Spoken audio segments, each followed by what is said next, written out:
Dalam nama Bapa dan Putra dan Roh Kudus.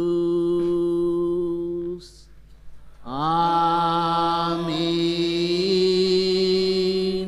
Semoga rahmat Tuhan kita Yesus Kristus,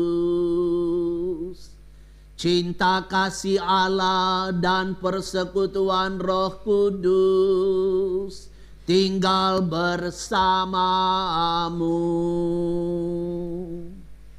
dan bersama rohmu.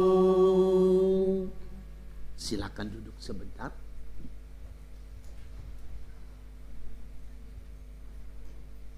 Ibu-ibu, bapak-bapak, saudari-saudara seiman, para sahabat-sahabat Tuhan.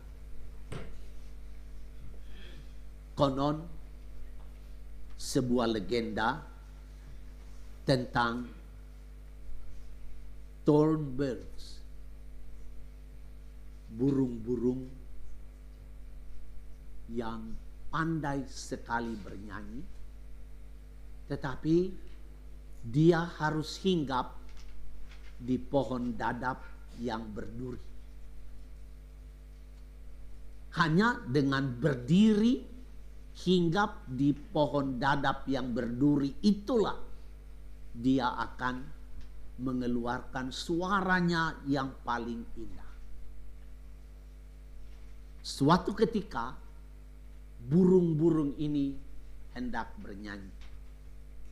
Dan mereka terbang kian kemari, coba mencari pohon dadap yang berduri itu. Tetapi sayang, setelah terbang capek dan lelah, mereka tidak menemukan satupun pohon dadap yang berduri. Berarti dia tidak bisa menyanyi, tidak bisa mengeluarkan suaranya yang indah itu.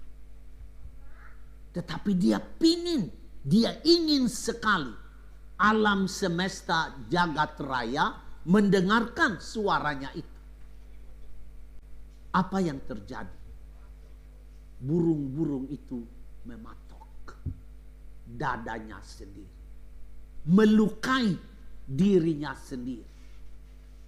Dan ketika darah mengalir karena patokan pada dadanya itu, ketika darah mengalir ke bumi, itulah saatnya dia mengeluarkan suaranya yang paling indah.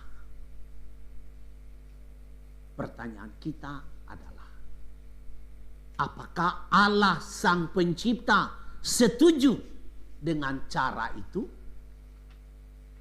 Tidak. Allah kita bukan Allah yang setuju dengan kekerasan. Allah kita lemah lembut. Allah kita maha pengasih dan maha penyayang. Kenapa? Setelah dia melihat darah mengucur dari dada burung-burung itu, dia tertawa. Dia tersenyum. Dan dia mengatakan, benar, yang paling indah, yang paling bagus hanya bisa dibeli dengan harga yang mahal. Ibu bapak, saudara-saudari, Abraham mengorbankan anaknya Ishak. Apakah Allah setuju dengan kekerasan itu?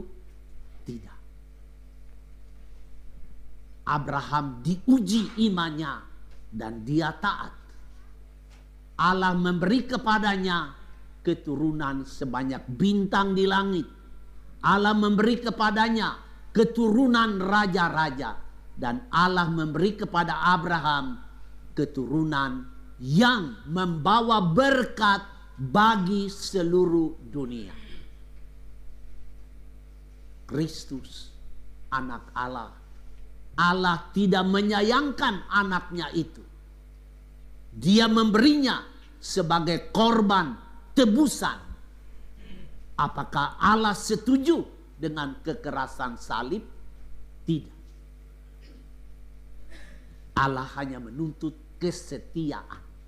Sebab dengan kesetiaan dan ketaatan itulah Dia mengubah kekerasan menjadi keselamatan, menjadi sukacita dan kegembiraan bagi seluruh dunia.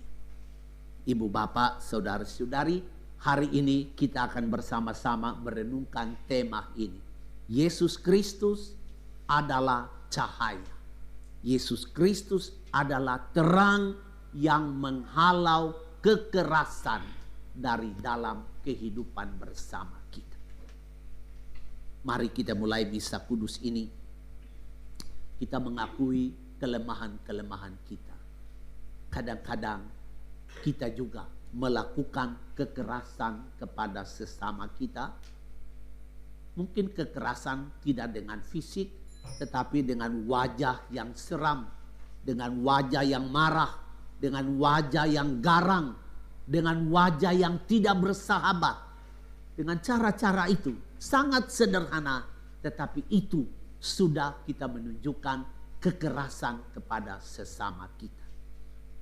Atas kelemahan ini, mari kita berdiri, kita mohon ampun dari Tuhan.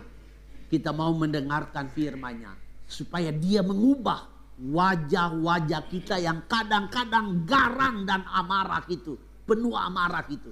Dia mengubah menjadi wajah-wajah yang ramah, wajah-wajah yang murah hati, wajah-wajah yang cinta damai. Dan kita mohon ampun dengan menyanyi bersama-sama, Tuhan kasihanilah kami.